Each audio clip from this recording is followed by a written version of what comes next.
کیا تم نے حاجیوں کو پانی پلانا اور مسجد حرام یعنی خانہ کعبہ کو آباد کرنا اس شخص کے اعمال جیسا خیال کیا ہے جو اللہ اور روز آخر پر ایمان رکھتا ہے اور اللہ کی راہ میں جہاد کرتا ہے؟ یہ لوگ اللہ کے نزدیک برابر نہیں ہیں، اور اللہ ظالم لوگوں کو ہدایت نہیں دیا کرتا۔ جو لوگ ایمان لائے اور وطن چھوڑ گئے اور اللہ کی راہ میں مال اور جان سے جہاد کرتے رہے، اللہ کے ہاں ان کے درجات بہت بڑے ہیں اور وہی مراد کو پہنچنے والے ہیں۔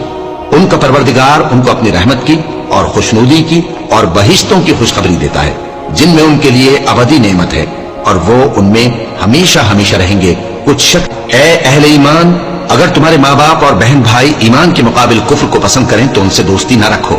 اور جو ان سے دوستی رکھیں گے وہ ظالم ہیں۔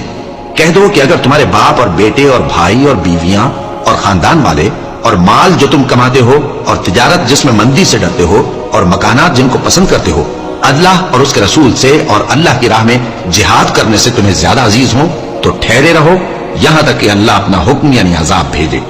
اور اللہ نافرمان لوگوں کو ہدایت نہیں دیا کرتا۔